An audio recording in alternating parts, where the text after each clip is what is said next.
बिस्मिल्लाहिर्रहमानिर्रहीम। अस्सलाम वालेकुम। Welcome to another video Xerox biology. चलते हैं आज के टॉपिक की तरफ। आज हम बात करेंगे कार्बोहाइड्रेट से रिलेटेड। तो सबसे पहले कार्बोहाइड्रेट के इंट्रोडक्शन की तरफ आते हैं।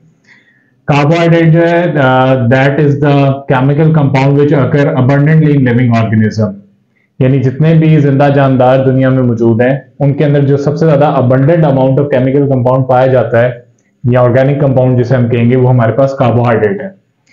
It found in all organism and in almost all part of cells, क्योंकि सेल जो है वो बेसिक यूनिट ऑफ लाइफ है। तो उस लिहाज से अगर देखा जाए तो तकरीबन जितने भी जानदार हैं उनमें कार्बोहाइड्रेट तो मौजूद है ही, पर अगर हम उसके सेल की तरफ भी देखें तो सेल के भी तमाम हिस्सों में हमें कार्बोहाइड्रेट मिल जाता है। कार्बोहाइड्रेट किन किन शक्लों में मौजूद होता है? तो हमारे पास सेलुलोज है। सेलुलोज की अगर बात करूं तो ये सेल वॉल का बेसिक कंपोनेंट है प्लांट के। सेकेंडली वुड हमारे पास प्लांट की शक्ल में। तीसरा हम पेपर वगैरह इस्तेमाल करते हैं तो उसके अंदर भी जो मैक्सिमम क्वांटिटी हमारे पास मौजूद होती है वो कार्बोहाइड्रेट की है।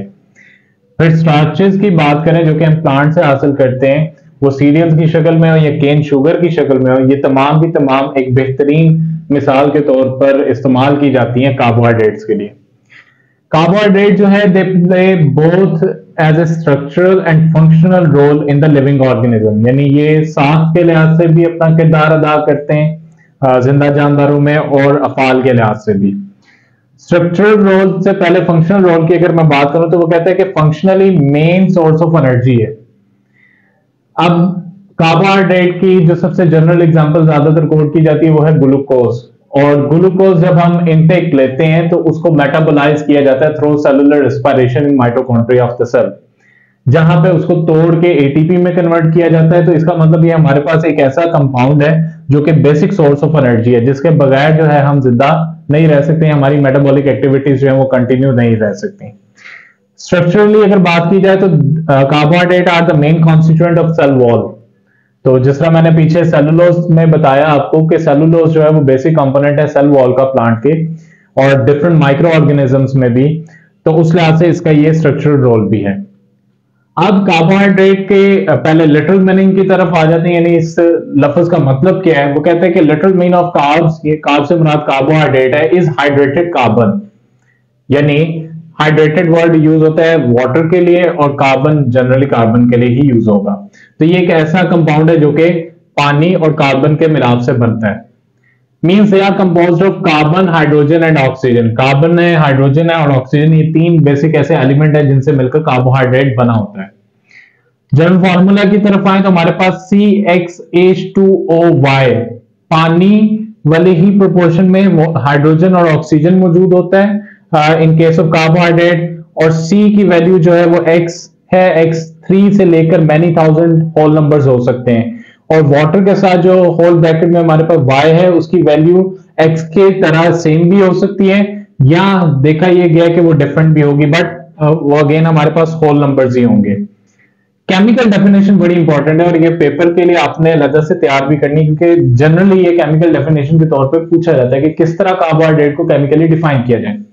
तो carbohydrates are chemically defined as the polyhydroxy aldehyde or ketones or complex substances. तो ये हमने कंप्लीट बताना है कि पॉलीहाइड्रोक्सी यानी इसमें नंबर ऑफ हाइड्रोक्सिल ग्रुप्स हैं विच कंटेन या विच हैव एल्डिहाइड और कीटो ग्रुप, जो कि हमारे पास फंक्शनल ग्रुप्स होते हैं, और complex substance which on hydrolysis. Hydrolysis होता है एक ऐसा अमल है जिसमें ब्रेक डाउन हो रही हो और वाटर मॉलिक्यूल जो है उसके अंदर हमारे पास रिलीज हो। तो हमारे पास पॉलीहाइड्रोक्सी एल्डिहाइड और कीटोन सब यूनिट बनेंगे जब इसको हम तोड़ेंगे कार्बोहाइड्रेट के बड़े मॉलिक्यूल को, मैक्रो मॉलिक्यूल को।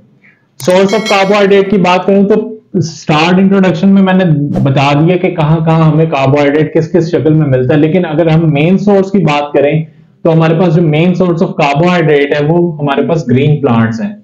क्योंकि अगर हम फूड चेन का स्टार्ट देखें तो फूड चेन में सबसे पहले हमारे पास प्रोड्यूसर्स आते हैं, और प्रोड्यूसर्स में हमारे पास सबसे इंपॉर्टेंट जो रोल प्ले करते हैं वो प्लांट्स हैं, क्योंकि ये डायरेक्टली सनलाइट को as a source of energy utilise करते हैं और फोटोसिंथेसिस के थ्रू ग्लूकोज की फॉर्मेशन करते हैं, और ग्लूकोज ही जो है वो कार्बोहाइड्रेट की एक बेसिक फॉर्म है जिसको एनर्जी के लिए भी इस्तेमाल किया जाता है, और बाकी कंज्यूमर्स जो है वो इन प्रोड्यूसर से हासिल करते हैं।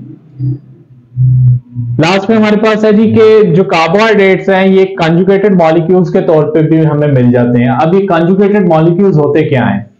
जनरली हम ऐसे मॉलिक्यूल्स को कहते हैं जो कि दो डिफरेंट कैटेगरी से बिलोंग करने वाले मॉलिक्यूल्स के कॉम्बिनेशंस पर बने। लाइक एग्जांपल, हमारे पास कार्बोहाइड्रेट है, फैट्स हैं, हमारे पास प्रोटीन्स हैं।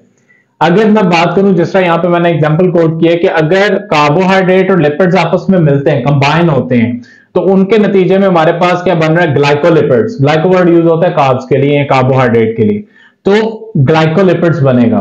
तो ग्लाइकोलिपिड एक कंजुगेटेड मॉलिक्यूल है। आखिर इसकी जरूरत क्यों पड़ती है? हम देखते हैं कि कार्बोहाइड्रेट जनरली डिफरेंट फॉर्म्स में जानदारों में मौजूद है, लेकिन जब हम स्ट्रक्चरल रोल की तरफ आते हैं तो उसमें समटाइम्स कार्बोहाइड्रेट अकेले जो है वो किसी किस्म का कोई किरदार अदा नहीं कर पा रहा होता, तो they need some other molecule जिसके साथ वो मिलकर एक प्रॉपर एक बेसिक लेवल पर जाके स्ट्रक्चर की फॉर्मेशन कर सके। तो उस लिहाज से कार्बोहाइड्रेट लिपिड्स के साथ मिलकर ग्लाइकोलिपिड्स यानी एक कंजुगेटेड मॉलिक्यूल की शक्ल इख्तियार करता है। इसी तरह कार्बोहाइड्रेट प्रोटीन के साथ मिलकर ग्लाइकोप्रोटीन बनाता है। ये तमाम के तमाम जो कंजुगेटेड मॉलिक्यूल्स हैं that help in the formation of biological membranes. तो इसमें अगर एक हल्का सा हवाला लिया जाए तो हमारे पास क्या है? प्लाज्मा मेम्ब्रेन है।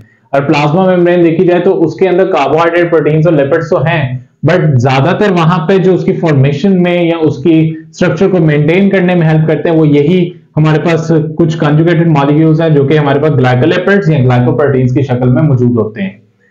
तो ये हमारी आज की डिस्कशन थी रिलेटेड कार्बोहाइड्रेट। तो इंशाल्लाह होती है मुलाकात आपसे नेक्स्ट वीडियो में। तब तक के लिए अल्लाह हाफिज।